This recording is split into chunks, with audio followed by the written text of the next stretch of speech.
Hello and welcome to tonight's video or this video. Tonight, this morning, this afternoon, whatever it happens to be when you're watching it. I'm recording this right now in the early morning hours of the 13th of March, Thursday, March 13th, 2025, here in my Eastern time zone, small corner of southeastern Ontario. I live in a rural part of the province of Ontario, not far from the 401, halfway between Kingston and Oshawa. And I wanted to give my thoughts, my views, my opinions on everything that's happening on the Canadian political scene, the economic scene. There's a lot happening in the world, and there's a lot happening in Canada. And it's almost hard to keep up. Things are changing daily, if not sometimes hourly. We had the imposition of tariffs, we had threats, we had pullbacks, we've had so much going on. The Americans have imposed on Canadian steel and aluminum manufacturers a 25% tariff. Canada has responded with retaliatory tariffs, totaling in the neighborhood, I believe, of $60 billion in Canadian what Canada imports from the United States will now be $60 billion worth of goods coming across the border into Canada will now be subject to a tariff. Ontario Premier Doug Ford had been threatening to impose a 25% surcharge or levy on electricity being exported to the states of Minnesota, Michigan, and New York State, as opposed to just New York City. However, he has paused that levy, that 25% surcharge is not going into effect. What happened is after Ford announced that Ontario would be imposing this 25% quote unquote surcharge, another word you could call is a levy. After that, President Trump had threatened to escalate the tariffs on Canadian steel and aluminum products from 25 all the way up to 50. And at that point, Doug Ford pulled back. There were discussions between the Premier or the Premier's office and U.S. Commerce Secretary, a gentleman by the name of Ludnick. They're apparently slated to be meeting, I believe, sometime today in Washington. We'll see where things go. But in the interim, effective just a few hours ago at midnight, Thursday morning, there are now retaliatory tariffs being placed on roughly $60 billion worth of goods that are coming into Canada. This is obviously going to be inflationary because the importers of those goods into Canada are now going to be paying a tariff to the Canadian government. That's going to drive up prices for Canadian consumers. I have very fixed and firm opinions on how I think Canada should be reacting. Not that anyone is going to listen to me. There is only one narrative right now. It's elbows up. It's Canada's not for sale. It's rah. It's we all need to pull together. We all need to be like-minded. We all need to be of one mind, one singular mind. We're all part of the Canadian tribe, and no deviation is allowed. And it's to me, it is somewhat reminiscent, and more than somewhat, of the COVID era. I'm wearing right now a T-shirt that says "Enough is enough," and let's see if I can open up all small business now. This is a T-shirt that I acquired back in March, April of 2021 during a rally that was being held in Peterborough, Ontario, about an hour and a bit north of where I live. There was a large rally there that was a protest against all the mandates, all the soul-crushing, shutting down small businesses. We all know what happened during the COVID era, how the Walmarts of the world, the Costcos, the Weston family, how big Canadian business and big international business were raking it in hand over fist while the small entrepreneurial sector was just getting hammered. So many small businesses in Ontario and across Canada had to close up, and they're closed, and they didn't reopen, and they never will. because they got hammered by our response to COVID. At the same time, while the big multinational corporations, the rich got richer, the poor got poorer. Isn't that always the way? Uh, and now I look at this situation unfolding between Canada and the US, and we are going to see Canadian consumers who are already being hammered by high costs because of things like the carbon tax, where the prevailing narrative seems to be that Canadians can somehow alter the climate patterns globally. Our little pipsqueak of a country I think we're the ninth largest economy in the world. US number one, China number two, Britain, Japan, all these other countries. We come in at number 9. And we think, and we're a small little country of just 40 million people, nothing compared to countries like China and India, both of which are in and around, I think it's 1.4 billion. And we think that our emissions are going to significantly impact global weather patterns, or global climatic patterns, whatever the case. Canadians are already being hammered by high costs at the pump, high costs for groceries, high costs for everything, because of carbon taxing, because of this essential need to put a price on carbon.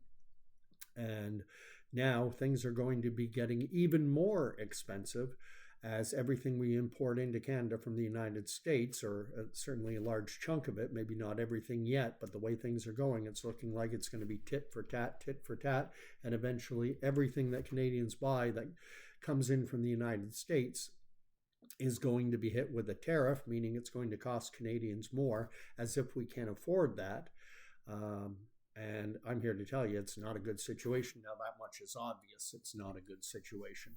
That's who is to blame? Well, when Canada retaliates with tit for tat tariffs and that is what drives up the cost of for Canadians. When Donald Trump imposed tariffs on Canada, that drove up consumer prices for Americans. It didn't impact Canadians. It only impacts the Canadian consumer when we retaliate in kind. So the tariffs that Trump was imposing on Canadian-sourced aluminum and steel, that was going to drive up costs for American consumers, because tariffs are paid by the country imposing them. So a company, a business, an individual importing steel and aluminum from Canada, that American has to pay the tariff to the US government. When Canada retaliates with a tariff, then it's the Canadian side of the border paying the tariff to Ottawa. And so Ottawa will be getting, but it's going to hammer the economy. And it's not going to be good. And this is all at a time when, I think it's Friday, that our new Prime Minister, Marc LeBlanc, chosen by 150,000 odd card-carrying Liberal Party members, he is going to reportedly be he will be sworn in. We don't call it the oath of office. I almost said that. That's an American term. He'll be getting sworn in as Canada's new Prime Minister, chosen by just 150,000 card-carrying Liberal Party members. They allowed 14-year-olds to vote. They allowed foreign nationals to vote. Those are the individuals who have decided who Canada's next Prime Minister is going to be. And I don't think Canadians have too much knowledge about what Mark Carney is and what he stands for. Such as he states it as an absolute imperative that Canada get to net zero, meaning that we contribute zero to global climate emissions. And what is that going to do to the Canadian economy? He's talking about introducing a tax on those whose industries contribute to carbon being released into the atmosphere. And they're going to have additional taxes placed on them, carbon taxes placed on them, and they'll pass that on. I'm here to tell you, they will pass that on to consumers. So we're going to have inflation. in this country at a time when wages are simply not keeping up. And there are already tons of people in this country struggling. There are food banks that are having a hard time keeping up with demand because more and more people are finding that they can't afford to put food on the table for their families. And now all the food that comes in from the United States, Canada, obviously, northern climate, we don't have oranges. Oranges are vital for things like vitamin C. Well, it's now going to start costing more and more and more and more. Not a good situation. And it's striking me that this is all very much part and parcel of what I'm going to call a psychological operation. And I can understand why some might push back on that. You know, this is real. They will say, this is real. And it is real. It is real. But frequent watchers of my station, of my channel, of my streams will know that I often talk about the fact that when you see news events being promoted in a fashion that is geared toward eliciting an emotional response, that is the hallmark of a psychological operation, a psyop. And there's a station on YouTube. Gentleman's name is Chase, as in like Chase is on the case. Chase Hughes. Chase is C-H-A-S-E, and Hughes is H-U-G-H-E-S. And he has a video that dropped how long? About a month ago. And it's called Once You Know This, Every Psyop Becomes Obvious. I'm not linking it in this video, but if you want to check that out, you can search it out on YouTube quite easily. And he breaks things down into a very simple acronym. I've written it down here. And the acronym is FATE. F-A-T-E. And the F stands for focus, where all the news gets everyone focused in on one direction. And we saw that certainly in spades. I'm going to juxtapose what's going on now with the quote unquote the trade war with the war against COVID. And certainly during the COVID era, everyone was laser focused on how many cases did happen in Canada and Ontario and my little area. How many people are in hospital? You know, what are the numbers like? What's the reproduction number, the R0 number? You know, and we all became hyper focused on it. I swear to goodness that a good chunk of the Canadian population probably did enough reading and study to qualify for, at least 3 to 6 months worth of credit towards a degree in something like epidemiology, which is the study of how diseases transmit. So there's focus. And so there's a tick in the box. We had everyone being directed to look at all things COVID. We're now being directed to look at all things, trade relations with the United States. The next letter in the acronym is A, authority.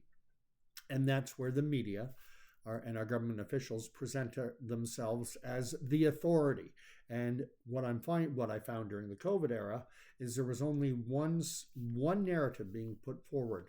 Right off the bat, we were immediately told that SARS-CoV-2 came from a wet market in Wuhan, China, where a stressed out bat being held in a cage interacted with a human, and that this coronavirus, this novel coronavirus, SARS-CoV-2, that it jumped from a stressed out bat to a human who was handling it, either getting scratched or bitten.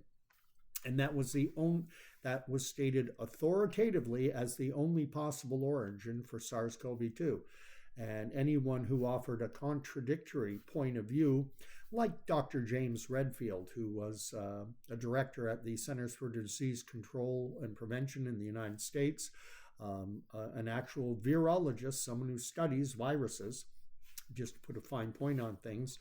Anthony Fauci is an immunologist, not a virologist. He does not study, his expertise is not in studying viruses. His expertise is in the human immune system, immunology. And so, yet Dr. Fauci shut down a recognized expert in Dr. James Redfield. He was pushed to the side. Dr. Luc Montagnier was a Nobel Prize winning virologist, again, studies viruses. And he had won the Nobel Prize because it was his team, his lab. He headed up a group that had identified HIV, human human immunodeficiency virus, HIV, the virus which causes AIDS. And so for isolating and identifying that virus, he won the Nobel Prize. He likewise was shut out. Both Dr. Redfield and Dr. Montagnier were of the expert opinion that the most likely source of the SARS-CoV-2 virus was from a lab. And right there in Wuhan, China, is a lab that was working on coronaviruses, but we were not allowed to think that. Again, this is the authority aspect. There's only one side being allowed to express an opinion on the current trade dispute. We're only hearing the opinion that Canada must retaliate. We must retaliate. We must hit them back. We've got to put elbows up. We've got to go tit for tat. We have to hit them back as hard as they hit us, and harder if we have to.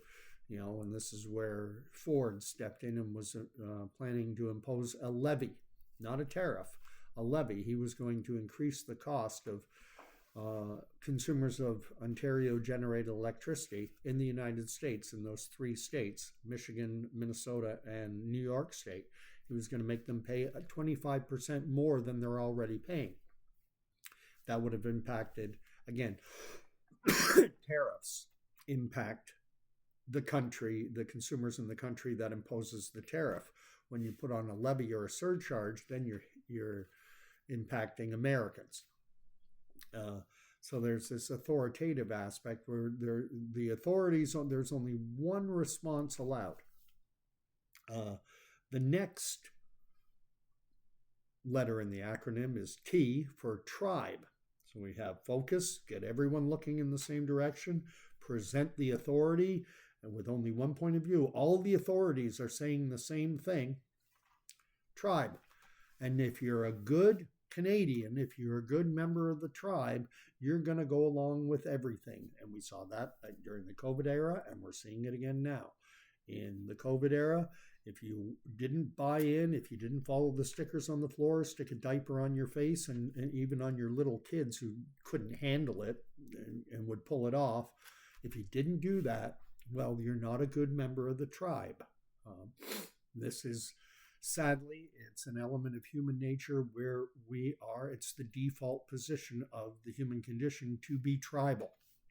And right now, Canadians are being all pushed into one tribe. And then the last one, and this is the one that I focus on, is emotion.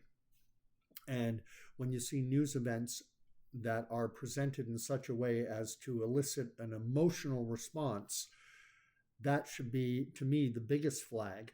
Because when we get into emotional states where we're angry, scared, and I think those are the 2 biggest ones, then what happens is I think it's called the cerebral cortex, the 2 frontal lobes where higher thought processes take place, it more or less shuts down.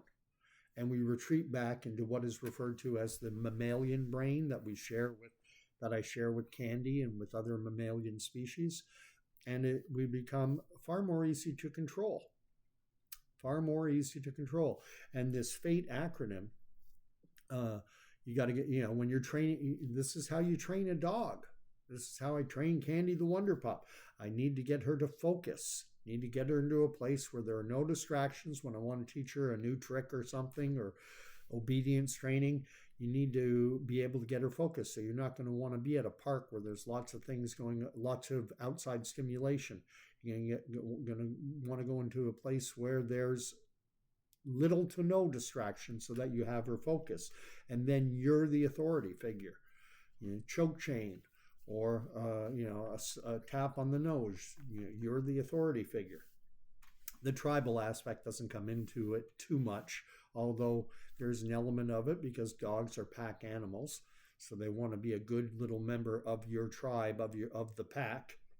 And finally, it's based on emotion. They're afraid. They don't want to get hit. They don't want to get tapped on the nose. They don't want the choke chain pulled. And so you play on the animal's emotion. And that's what they do when there's a psychological operation, a PSYOP, sometimes called a black op.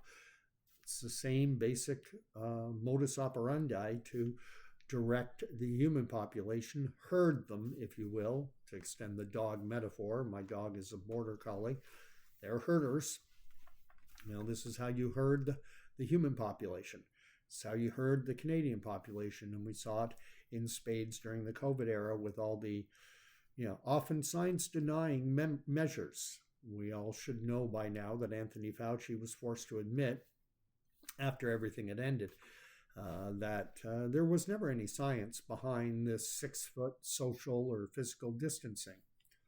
He was asked, subsequent to COVID being declared, okay, it's not an emergency anymore, he was asked what scientific, after the emergency has passed, and they asked him the questions. What science suggested 6 feet as the measure? Were there studies done? Were there trials? How was this determined? He said, well, there was never really there was no empirical science behind it whatsoever. And then you can look at the, contentious science around masking.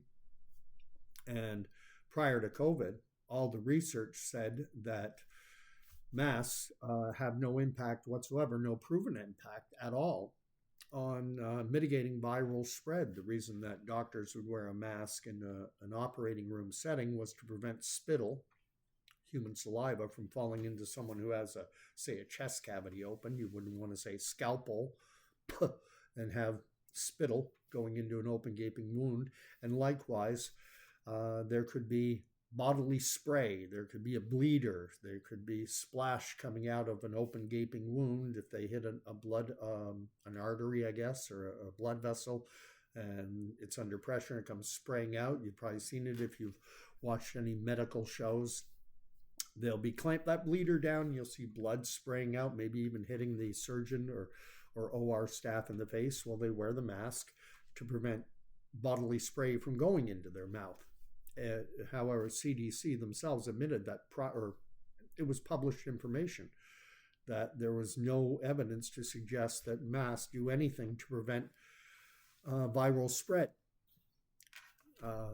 So much that we did during the COVID era turned out to be potentially counterproductive. The old adage of the cure being worse than the disease. We forced the abused to shelter in place with their abusers, all at the same time while making booze, alcohol, declaring it essential. Insanity. And are we likewise heading to another insane period that is going to hammer the living heck out of the average, ordinary Joe and Jane Canadian? And I think that's what we're heading toward. And ultimately, I think what we're going to see happen is, what do I think should be done? Not that it matters, not that anyone would ever listen to me, a 58-year-old Canadian, spent almost 10 years growing up in the United States. I've taken university level courses in things like economics and political science and such, but it doesn't matter. You can find an opinion out there on just about all sides. You can find opinions out there, but in the mainstream legacy media, you're only going to hear one.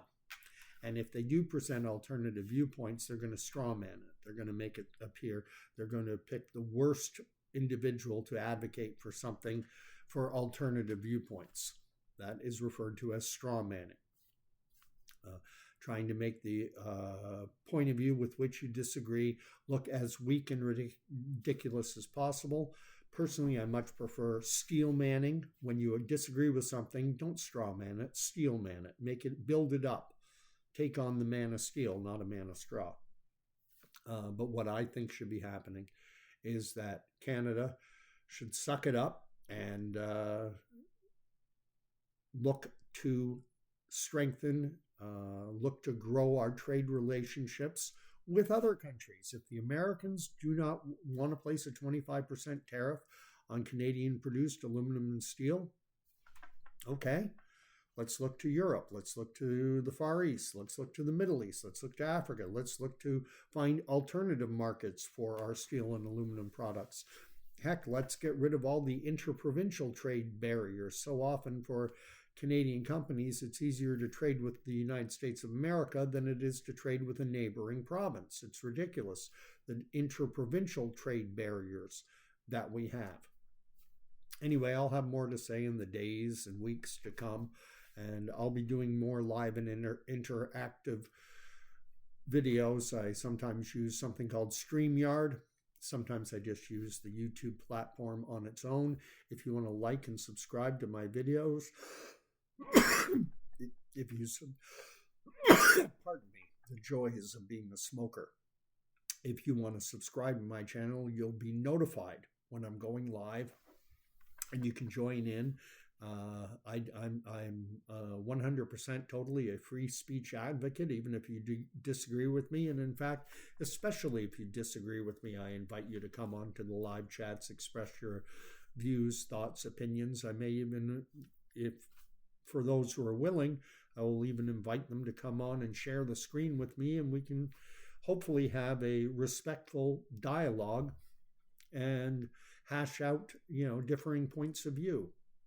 If you think that Canada should hit the Americans back with everything, fair enough. Reach out to me. Anyway, I'll leave it there. Thanks for watching. And again, like and subscribe. And also, you're welcome to share anything that I put out. Obviously, if I was shy, I wouldn't have a YouTube channel. Good night and God bless.